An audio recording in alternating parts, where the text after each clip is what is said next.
these out of the way. Up there a minute. So for this, what we're going to actually look at is what's bothering you? What's bothering you?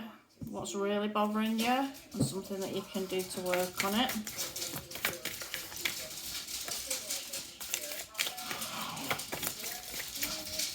So I apologise, I've got a lot of dogs and they're just running around. I trust them to what I run around now.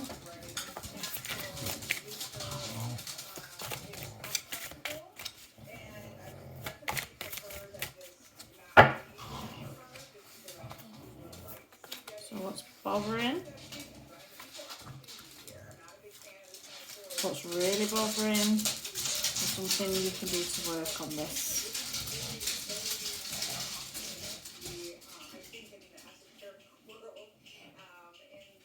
Oh, these dogs are going to drive me insane.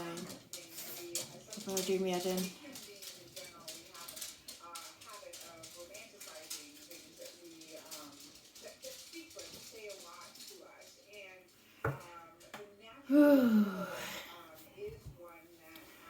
Okay, so we've got the Five of Pentacles, the Knight of Pentacles, the Seven of Swords, and what's bothering you at the moment.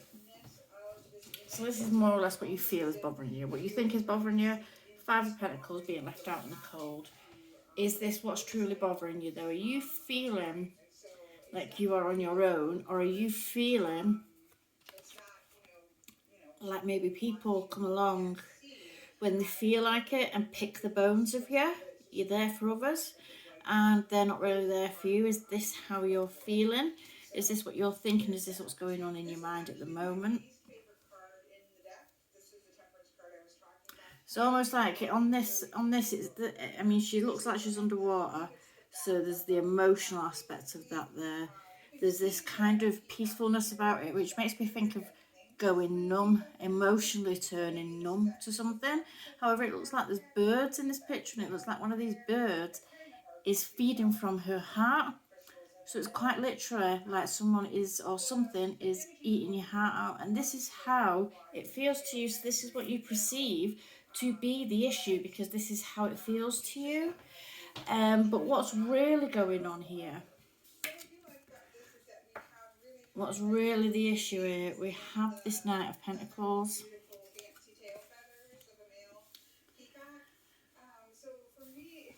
I feel like maybe you're too slow to stand up for yourself. Maybe that you are not entirely sure how to play the game, with people, how to recognise the patterns, how to play the game, and how to move away from things. It's almost like you're always jumping to the defence of others, or you're always there for others. If others need you, I'm going to kill these dogs. 1 minute. Okay, so there's this idea that you are always there for others. You're always there. You're the state. It's almost like you can be counted with it being a pentacle card. It's almost like others can count on you to be there for them in any given situation. You know, it's nonsense crap. Maybe, you know, you're not, oh, I don't really want to go out, I don't want to go drink, I don't want to do this, I don't want to do that, I'm not into this, I'm not going to do that. But when it matters, when something is going wrong in their lives, when something's happening that is hurting or upsetting them in some way, you are always there. You're always there. Always there. So it's like you're this sturdy, dependable one.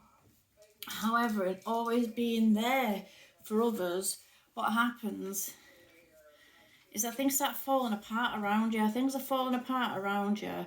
And, you know, your stuff can go to the wayside, and things are going to the wayside for you because nobody's there for you. Nobody's there helping you. You're that busy pouring your energy into other people that nobody's there for you. So you're not getting the same kind of, oh, let's help you sort this out. Let's help you do this. Let's do this with you.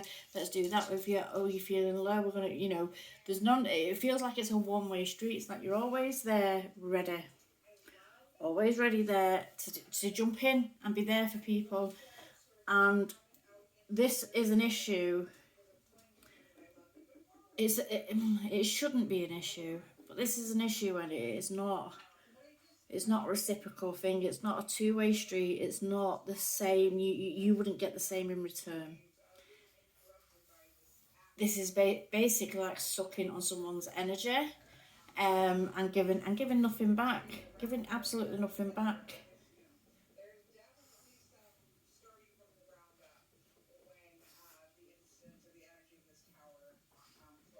You just may be too slow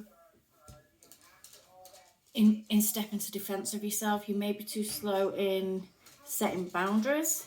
So whereas you're this stable person and you're this grounded person for other people, it's almost like you're not giving yourself this same attentiveness, this same luxury. And usually when we think of the Knight of Pentacles or any of the Pentacles, we think of someone that's thought things through, that thinks things through, that sees the logic and only moves when it is safe or secure to do so. So there may be an emotional element, especially with this, even though this is a Pentacle card, there's this watery feel to it. So there may be this emotional element to you whereby maybe your emotions, you emotionally, you are emotionally dependent on others in some way because of a fear, and that is a fear is an emotion. So because of a fear, so it may be that you will literally wear yourself out, have all your stuff falling apart to help others, and you're not taking into consideration that they're not doing the same for you.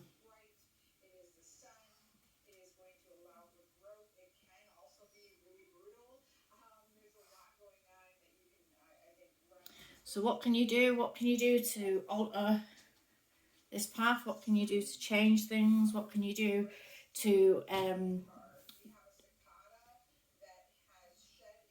change, like almost change your destiny, or work or understand or learn from? What can you do to learn how to do this?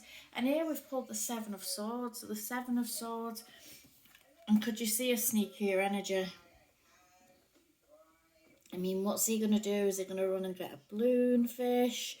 What's he going to do? Is he planning on something more sinister?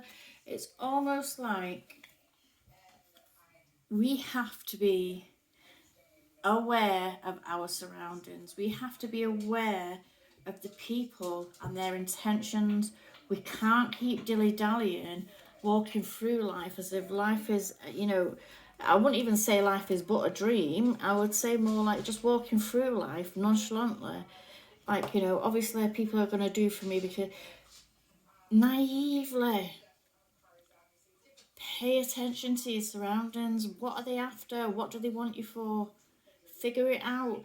And when you figure it out, you can stop putting yourself into situations, or when you are in situations where somebody's going to come and sneak attack on you, you can be prepared to fight them off. So it's almost like kind of getting yourself prepared. You know what's coming, so you can put everything in place to prevent this from happening in the first place. So there's that element there to this.